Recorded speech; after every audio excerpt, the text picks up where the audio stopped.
En esta ocasión estudiaremos los músculos de la cara. Estos músculos de la cara son importantes, sobre todo para la expresión facial que denota nuestro estado de ánimo. Claro que lo podemos fingir en forma voluntaria contrayendo también estos músculos. Estos músculos se van a originar del segundo arco faríngeo, ¿sí?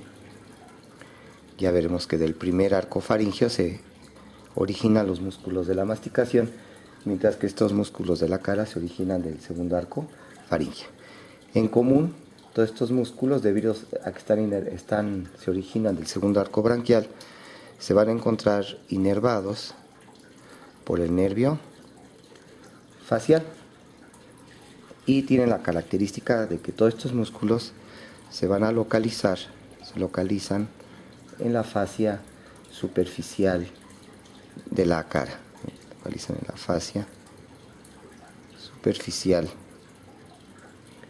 de la cara, ¿sí?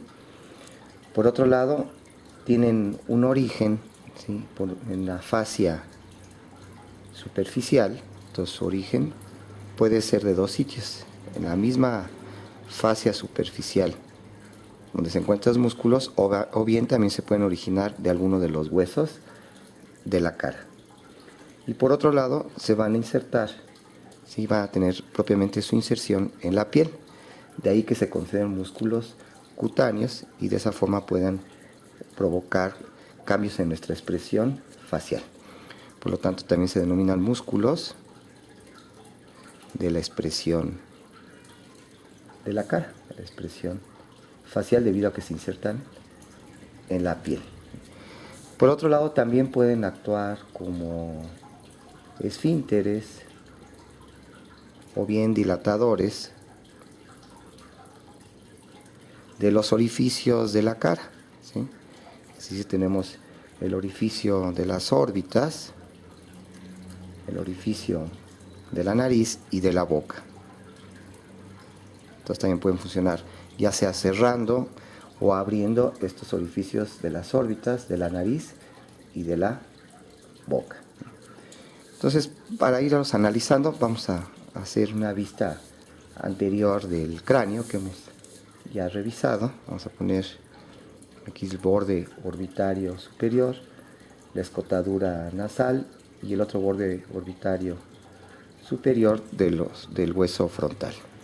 Tendríamos aquí la región de la escama del frontal, es decir, la norma anterior que ya habíamos estudiado. Aquí los huesos nasales, el proceso frontal de la maxila con su proceso cigomático de la maxila y el cuerpo de la maxila, y limitando la fosa piriforme, la abertura piriforme, y aquí la línea media uniéndose las dos maxilas. Tenemos el borde orbitario inferior, el proceso cigomático de la maxila, y aquí tendríamos el hueso cigomático o malar. Tendríamos aquí abajo lo que sería el cuerpo de la mandíbula y hacia atrás continuándose con las ramas de la mandíbula. La norma anterior, el foramen supraorbitario, el foramen infraorbitario y el foramen mentalo mentoniano. Los arcos superciliares que habíamos descrito aquí arriba del borde orbitario superior, y aquí en la porción central estaría la glabela. Entonces podemos ir viendo que estos músculos de la expresión facial los podemos dividir en tres grupos. Entonces primero vamos a analizar el grupo orbitario. Entonces tenemos el grupo que se relaciona con las órbitas, que es el grupo orbitario. Y aquí tenemos dos músculos principalmente, que sería el orbicular del ojo, y el músculo corrugador de las cejas o superciliar, el corrugador superciliar o el corrugador de las cejas. Son el grupo orbitario, que como su nombre lo dice, van a estar funcionando como esfínteres, ¿sí?, de aquí de la órbita. Entonces vamos a analizar primero este orbicular del ojo. Este orbicular del ojo se le puede estudiar tres porciones. Su porción que está muy periférica, que es la porción orbital u orbitaria, medial o profundamente esta se encontraría la porción palpebral, y por último tendríamos una pequeña porción que es la porción lagrimal. Esas son las tres porciones del músculo orbicular del ojo. Si empezamos a estudiar la orbitaria, esta orbitaria se va a estar insertando medialmente en lo que sería el ligamento palpebral medial. Entonces este ligamento palpebral medial lo encontramos aquí medial a la órbita y se va a relacionar con el saco lagrimal, donde estaría aquí la fosita del saco lagrimal, formada por el proceso frontal de la maxila y hacia atrás por el hueso lagrimal. Entonces aquí es donde se está fijando, tanto por delante como por atrás de la fosita lagrimal, lo que sería el ligamento palpebral medial. Y por otro lado, estas fibras de la porción orbital del orbicular de los ojos van a formar, ¿sí?, una especie de elipse, de fibras elipsoidales que están rodeando a lo que sería la entrada de la apertura orbitaria. Entonces van así como elipse y van rodeando la porción de la órbita, de la entrada de la órbita, ¿sí?, del ligamento palpebral medial, y después en forma elipsoidal van rodeando aquí la entrada de la órbita. Esta porción orbital del orbicular del ojo tiene importancia porque va a ocluir los párpados, ¿sí?, en una forma muy fuerte. Entonces van a cerrar los párpados, ¿sí?, con fuerza. Entonces cierre de los párpados en una forma fuerte, que si le decimos al paciente que ocluya sus párpados intensamente y tratamos de abrírselos, no se va a poder abrir si está adecuadamente la fuerza de esta porción orbital del orbicular del ojo. Profundamente a este se va a encontrar la porción palpebral. Esta porción palpebral también se va a estar insertando en el ligamento palpebral medial y lateralmente, ¿sí?, se va a fijar al rafé palpebral lateral, es decir, que tiene fibras semicirculares superiores y fibras semicirculares inferiores, y que del ligamento palpebral medial se dirigen hacia la porción externa de los párpados y se entrecruzan y forman el rafé palpebral, que se entrecruzan las fibras semicirculares superiores y semicirculares inferiores de esta porción palpebral del orbicular del ojo. La acción de estas fibritas musculares es el cierre de los párpados, pero en una forma suave. Entonces este va a provocar el cierre de los párpados, pero en una forma suave, como sería en el parpadeo normal. Por último tendríamos la porción lagrimal. Esta porción lagrimal tiene la característica, si vemos los párpados, el párpado superior, el párpado inferior, y aquí la carúncula del ojo, donde estaría el saco lagrimal, y de este saco lagrimal saliendo el conducto nasal, que es por donde va drenando la lágrima por abajo de la concha inferior, dentro de lo que sería la cavidad nasal. Entonces aquí tendríamos el párpado superior. Ya veremos que dentro del aparato lagrimal, hacia la porción medial del borde libre de los párpados, se encuentran los puntos lagrimales, en donde se originan los conductillos o canalículos lagrimales que van en el espesor de los párpados, canalículo lagrimal superior e inferior, y que llegan al saco lagrimal, en donde va a estar descendiendo lo que sería el conducto lagrimal o conducto nasal. Entonces estos puntos lagrimales, donde se originan los conductillos o canalículos lagrimales, es donde se va a presentar la absorción de la lágrima, ¿sí? Entonces esta porción lagrimal del orbicular del ojo tiene la característica que se va a estar insertando, ¿sí?, aquí en el borde medial de los párpados, del borde libre de los párpados, y de ahí llega a las paredes del saco lagrimal, de tal forma que su función es dilatar, ¿sí?, dilatar al saco lagrimal. Entonces es muy importante para drenar las lágrimas durante el parpadeo. Entonces su función es dilatar al saco lagrimal. Es la porción lagrimal de este músculo orbicular del ojo. Pasaríamos a ver otro pequeño músculo que es el corrugador de las cejas o corrugador superciliar. Este músculo, por un lado, se va a estar insertando aquí en los arcos superciliares, en su porción medial, y de ahí se va a dirigir a la piel que se encuentra en el borde medial de las cejas, ¿sí? Entonces, desde el borde, la porción medial del arco superciliar, y de ahí hacia lo que sería propiamente la cabeza de la ceja. Aquí estaría la ceja, ¿sí? Aquí estaría la ceja. Entonces estos músculos van de medial a lateral, ¿sí?, del arco superciliar a lo que sería la cabeza de la ceja, que es la porción medial de la ceja. Entonces cuando se contraen estos músculos van a provocar pliegues verticales de la piel del entrecejo, como sería en el caso de cuando hay un sufrimiento, ¿sí?, cuando hay dolor. Entonces estos pliegues transversales del entrecejo se forman cuando hay dolor o cuando el paciente está sufriendo, ¿sí?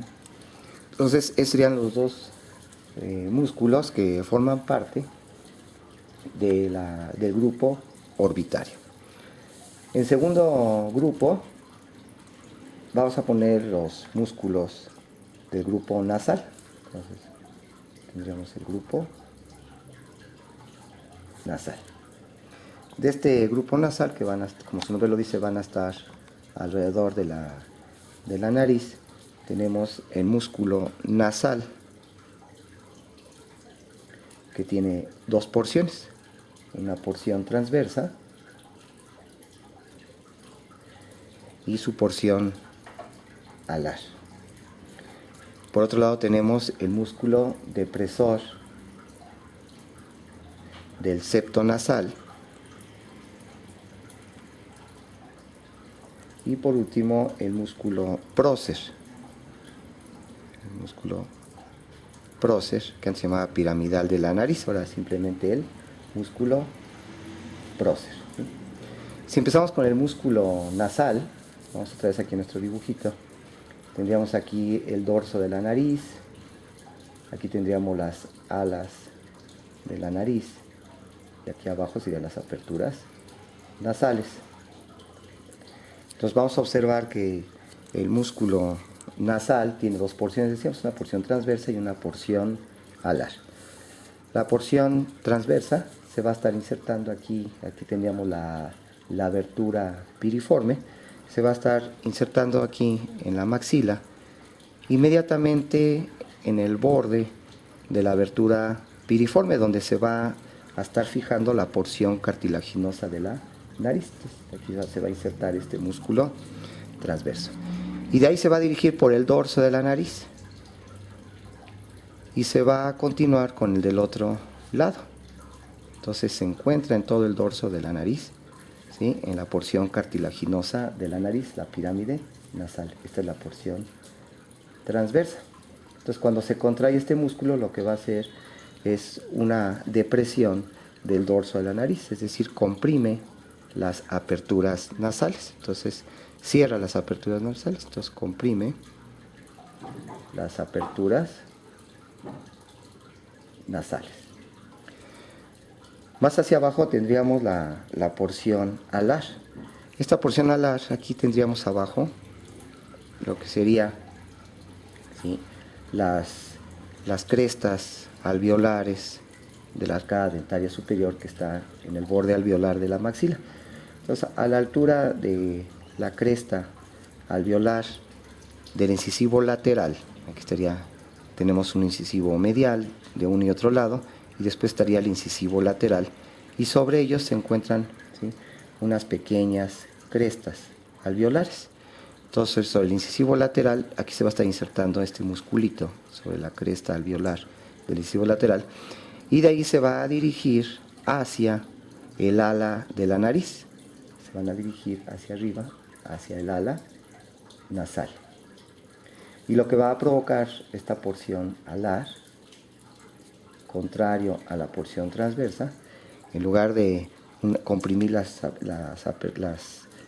que será aperturas nasales, lo que van a hacer es abrir la apertura nasal, muy importante durante la respiración. Si el sujeto quiere jalar más aire, abre estas aperturas nasales, como sucede en los niños recién nacidos que tienen insuficiencia respiratoria, tienen lo que se denomina un aleteo nasal, que es debido a la contracción de esta porción alar del músculo nasal.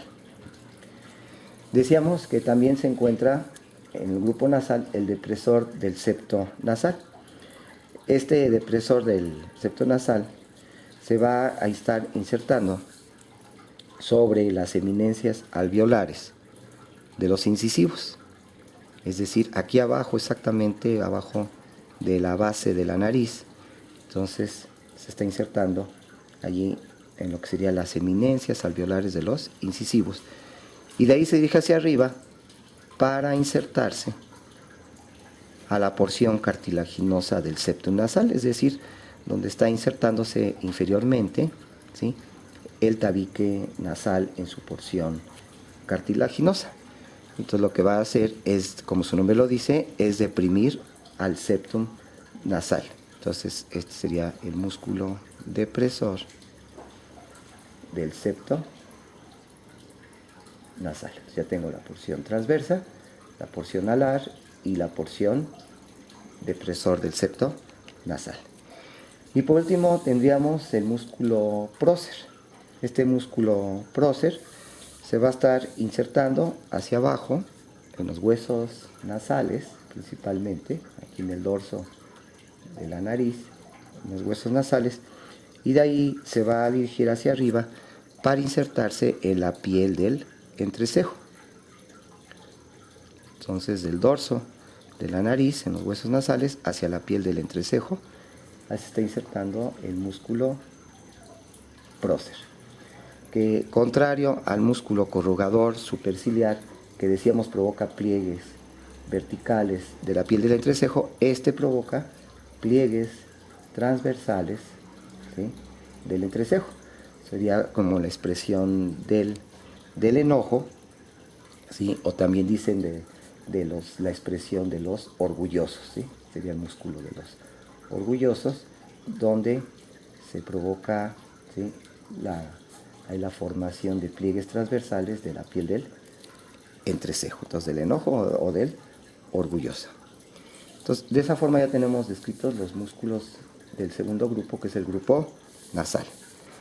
Pasaríamos a ver ahora el tercer grupo, que es el grupo oral. Muy bien. Entonces, de este grupo oral podemos dividirlo. Vamos a empezar con los que van sobre el labio inferior, que sería el grupo inferior. Después tendremos ya el grupo superior y terminaremos con el orbicular de la boca o el orbicular oral y con el músculo bucinador. Del grupo inferior, estos van a actuar sobre todo en el labio inferior, y vamos a tener lo que sería el depresor del ángulo de la boca,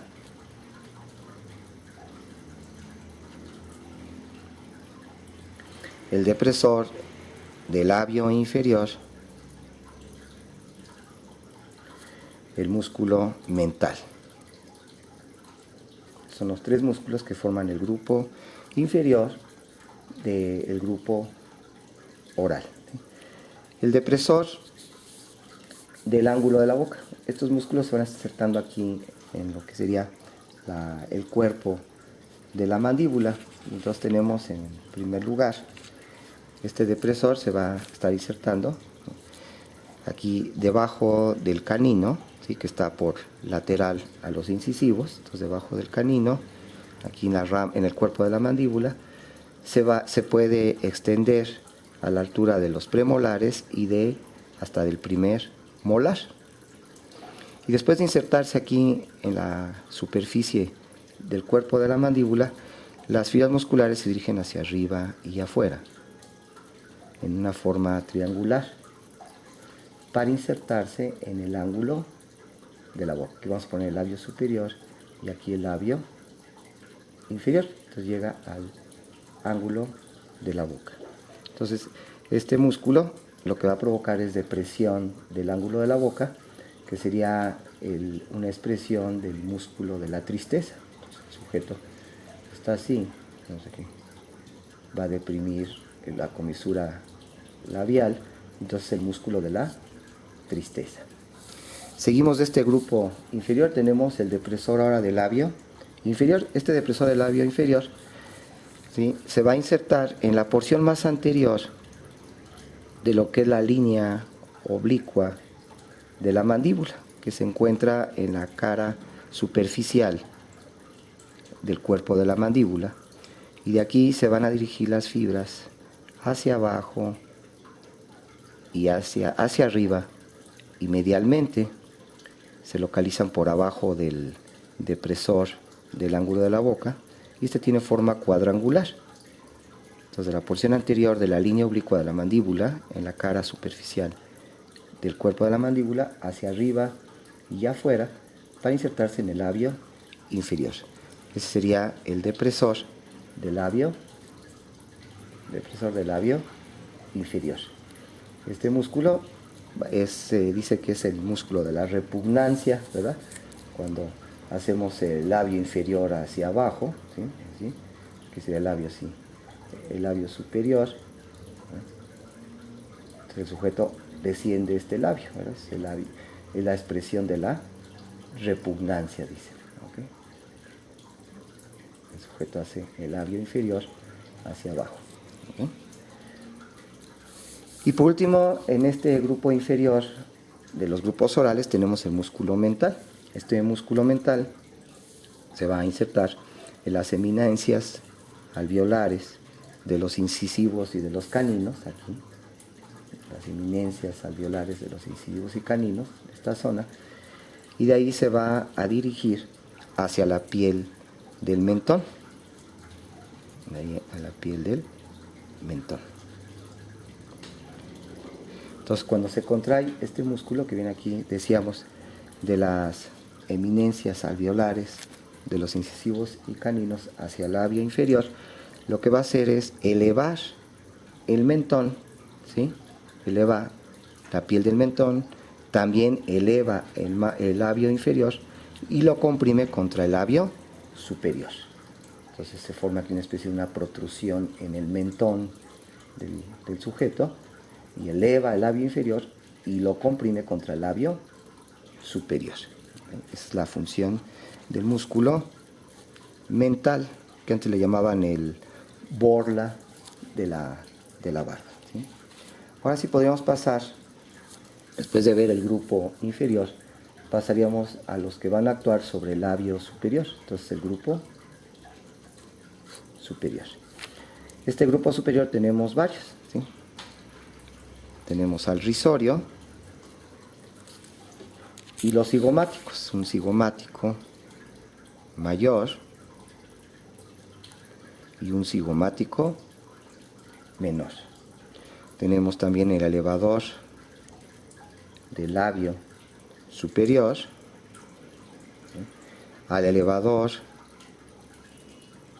del labio superior y del ala nasal. Y también tenemos el elevador del ángulo de la boca. Elevador del ángulo de la boca. Entonces son los músculos risorio, cigomático mayor, menor, elevador del labio superior y del ala nasal, y elevador del ángulo de la boca, ¿sí?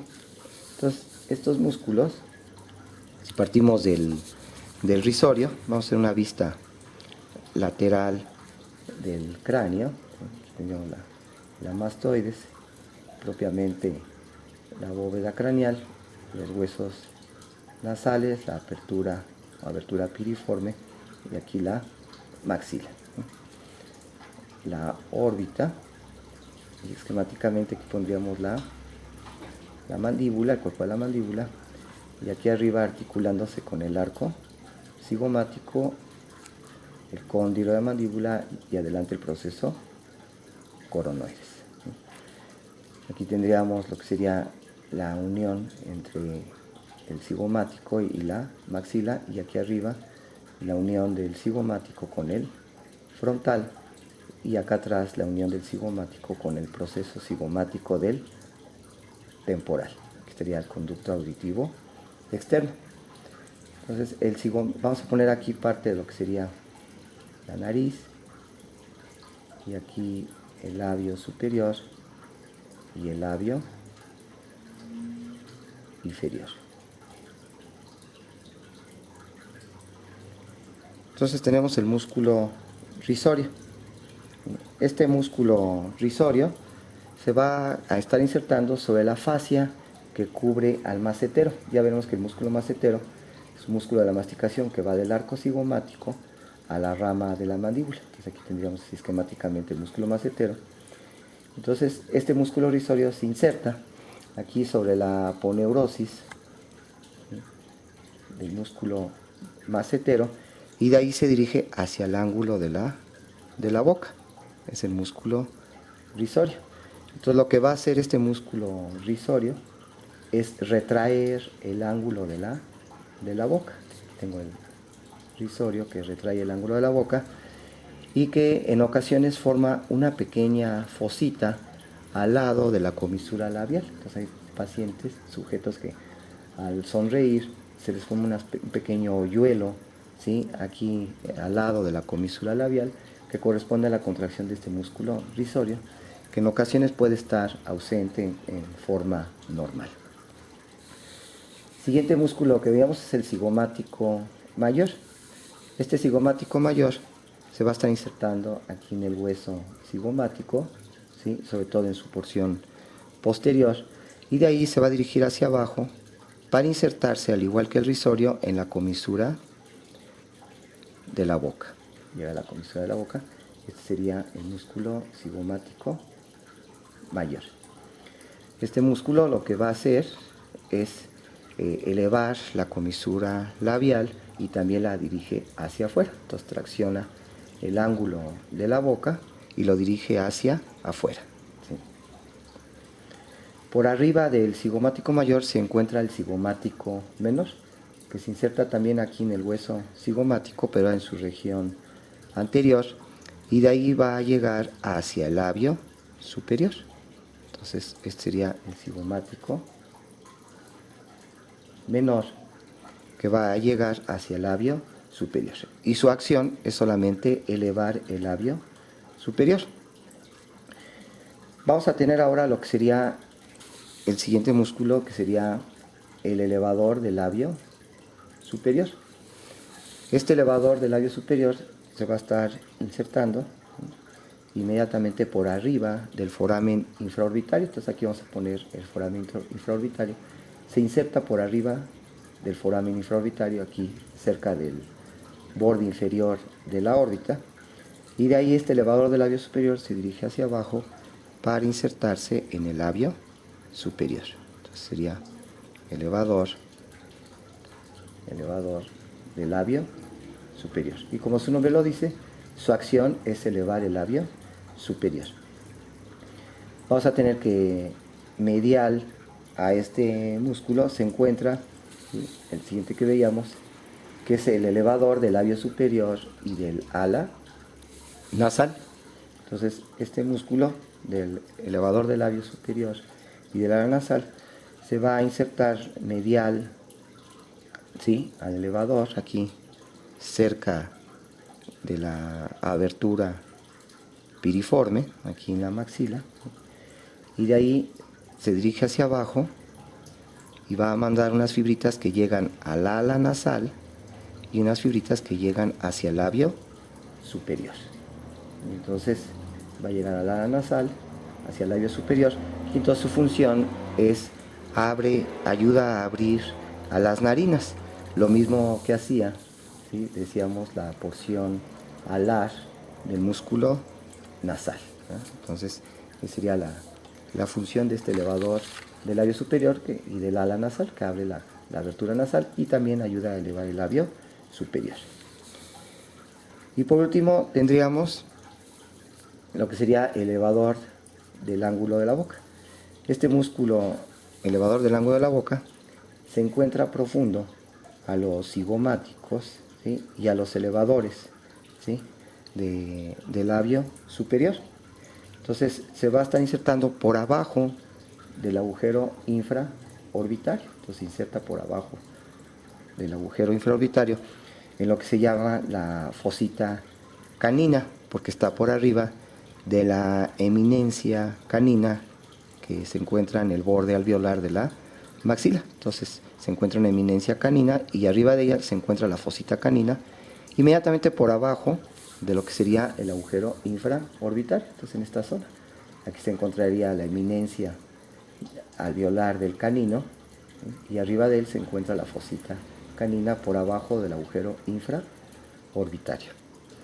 Y de ahí se va a dirigir hacia abajo y afuera para insertarse en la comisura de los labios, la comisura labial, y de esa forma tiene su acción de elevar la comisura labial.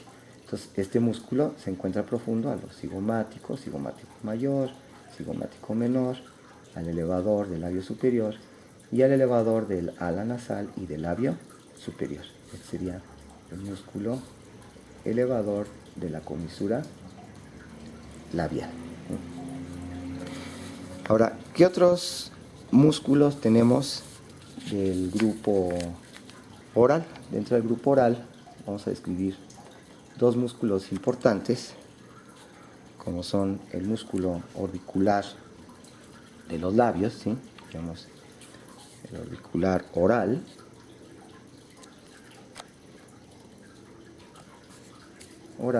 y el músculo, ¿sí? bucinador. Y el bucinador, ¿sí? El orbicular oral tiene la característica, si ponemos nada más ahora los labios, vamos a poner el labio superior, el surco subnasal, que se relaciona con el labio superior, aquí afuera la comisura labial, y aquí el labio inferior con el mentón, sería el mentón, el surco subnasal. Aquí quedaría lo que serían las alas nasales y aquí ya el surco nasal.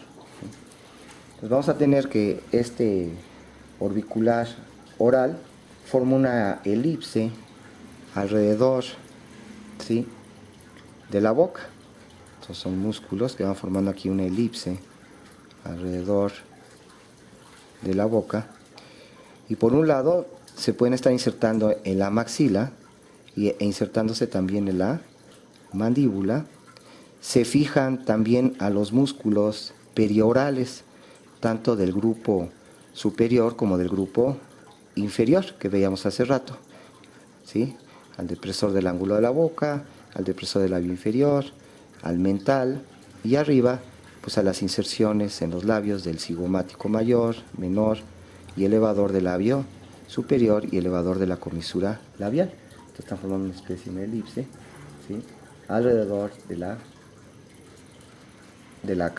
entrada de la cavidad oral, ¿sí? Entonces está insertando tanto en la cara cutánea como en la cara mucosa, que es la profunda de los labios. Entonces tiene inserciones óseas, maxila, mandíbula, y se va a fijar también a relacionarse con los músculos periorales, y también se inserta en la capa cutánea y la capa mucosa de los labios. Su función principal de este músculo es ocluir los labios y también ayuda a protruir los labios. Entonces hacemos así, ¿sí? protruyendo los labios, ¿sí? están actuando estos músculos, este músculo orbicular de la boca, orbicular oral. Y por último tendríamos el músculo bucinador, que también se relaciona aquí con el grupo oral. Este músculo bucinador, si hacemos ahora otro pequeño esquema del cráneo, donde ahora lo que vamos a hacer, vamos a poner aquí un pequeño cráneo, tendríamos otra vez la mastoides, la bóveda craneal, los huesos nasales, la abertura piriforme y el resto de la maxila, la órbita. Entonces ahora lo que vamos a hacer es colocar el cuerpo de la mandíbula y vamos a cortar la rama de la mandíbula. Ya sabemos que medialmente a la rama de la mandíbula se encuentra la fosa infratemporal. Y en el fondo de la fosa infratemporal, el estiloides, en el fondo de la fosa infratemporal se localiza el proceso pterigoides. Ya sabemos que los procesos pterigoides se encuentran naciendo de la cara inferior del cuerpo del esfenoides y que limitan lateralmente a las cuanas. También recordemos que estos procesos pterigoides, si los vemos por atrás, tienen dos láminas, una lámina medial y una lámina lateral, y que se están abriendo hacia atrás, ¿verdad?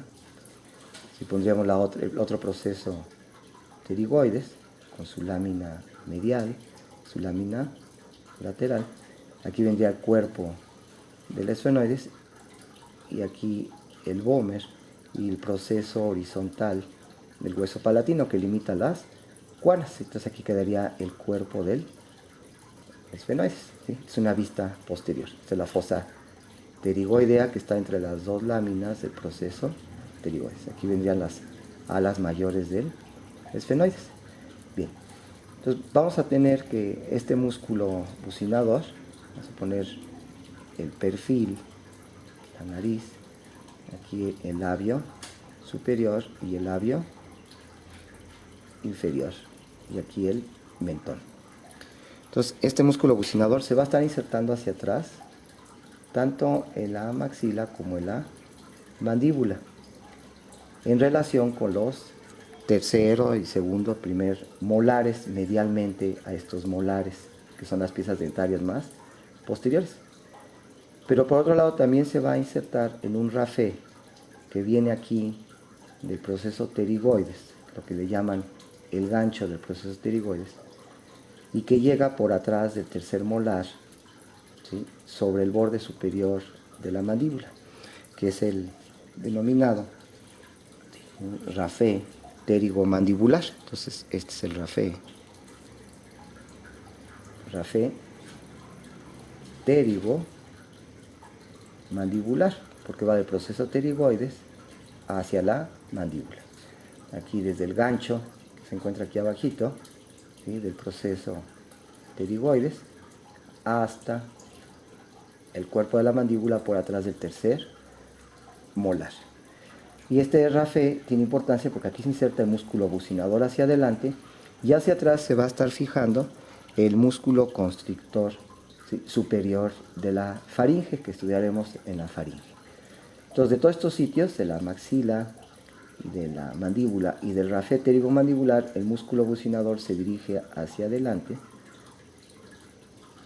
¿sí?, para fijarse hacia la comisura de los labios. Ahí se va dirigiendo hacia adelante para llegar a los labios. Este músculo bucinador, sus fibras centrales, ¿sí?, tiene unas fibras más superiores, tiene unas fibras inferiores y tiene sus fibras centrales. Y estas fibras centrales, antes de llegar a la comisura labial, tienen la característica que se cruzan. Aquí está la comisura labial, ¿sí? Entonces se cruzan, las inferiores se van hacia arriba y las superiores se van hacia abajo. Es lo que hacen las fibras centrales de este bucinador. En cambio, las fibras superiores e inferiores llegan hacia la comisura de los labios y también tanto al labio superior como al labio inferior. Este músculo bucinador, sus fibras están siendo perforadas por un conducto que viene de la parótida, que es el conducto parotidio. Están atravesadas por el conducto parotidio, que va a desembocar en el vestíbulo de la boca. Ya veremos que es el espacio que queda entre los labios y las mejillas o carrillos superficialmente, y las arcadas dentarias profundamente. Es lo que se denomina el vestíbulo de la cavidad oral. Y es donde va a desembocar este conducto, que es el conducto parotidio, que viene de la parótida y desemboca en el vestíbulo de la boca, a la altura del segundo molar superior. Este músculo abucinador es muy importante porque lo que va a hacer es que, al contraerse, presiona a las mejillas contra los dientes.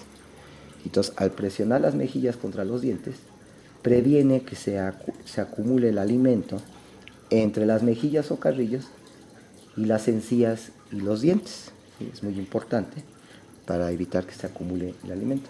De ahí que cuando se paraliza este músculo, el paciente presenta la molestia de que se le acumula el alimento, ¿sí?, entre las mejillas o carrillos y las arcadas dentarias.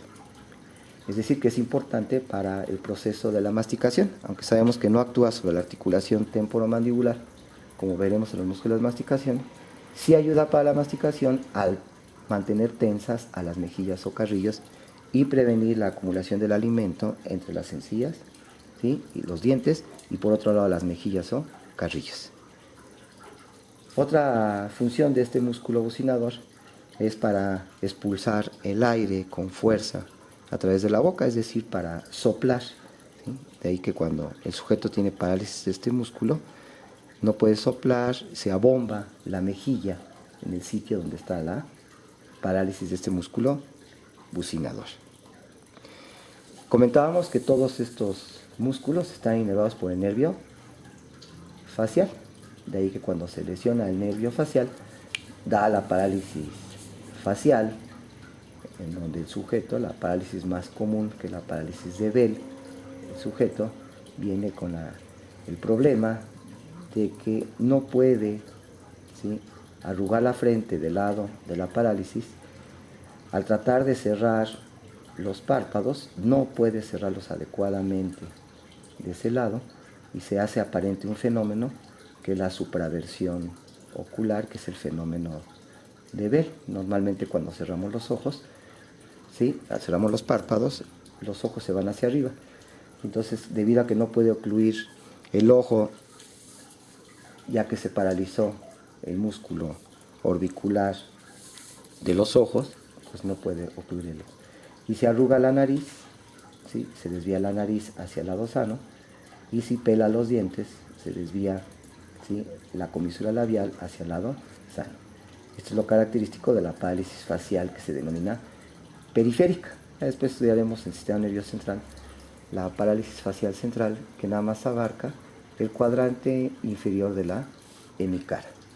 Entonces, la parálisis facial periférica. Entonces, ahí la importancia de este nervio facial, que va a inervar a los músculos de la expresión facial, y que la cara se desvía hacia el lado sano, porque la expresión facial la da el equilibrio entre los dos, ¿sí?, entre las dos hemicaras, ¿sí? Y entonces al perderse el tono muscular de un lado, hace que predomine el del otro lado, y por eso se desvía la cara hacia el lado sano. Es la parálisis facial periférica. Complementando a estos músculos de la expresión facial, tenemos otros músculos que también tienen relación con la expresión facial, pero que no se encuentran propiamente en la cara. Entonces vamos a tener primero un músculo que está aquí en el cuello, que es el músculo platisma, antes denominado cutáneo del cuello, que se localiza sobre la fascia superficial del cuello. Entonces, este músculo hacia abajo se va a insertar, ¿sí?, aquí en relación abajo de la clavícula, y también se extiende a las porciones superiores del tórax. Es un músculo muy superficial, decíamos, sobre la fascia superficial del cuello. Y entonces, después de insertarse aquí en la región de la clavícula y en la porción superior del tórax, este músculo se va dirigiendo superficialmente hacia arriba. Va sobre la porción más superficial del cuello y llega hacia el mentón, aquí a la mandíbula, y alcanza hasta el labio inferior. Entonces este músculo platisma lo que va a hacer es tensar la piel del cuello para evitar que, vamos a decir, que se nos forme una papada muy grande, y por otro lado también deprime el labio inferior. Entonces es una expresión de dolor cuando se contrae este músculo, deprime el labio inferior y tensa la piel del cuello, y entonces sería una expresión dolorosa en el paciente cuando se contrae este músculo platisma o cutáneo del cuello. Tenemos otros musculitos, ¿sí?, que ahora van a estar en relación con el pabellón auricular, ¿sí?, el pabellón de la oreja.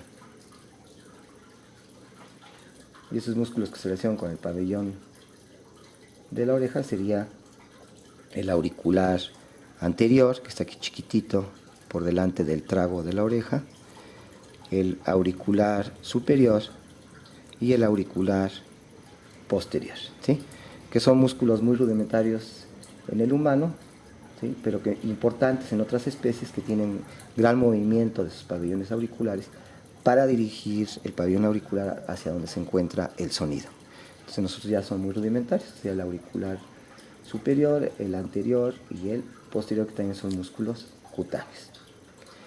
Y por último, sobre la bóveda craneal vamos a tener un músculo muy superficial que es el occipito frontal. Este occipito frontal es un músculo digástrico, es decir, va a tener dos vientres que se encuentran unidos por una aponeurosis intermedia.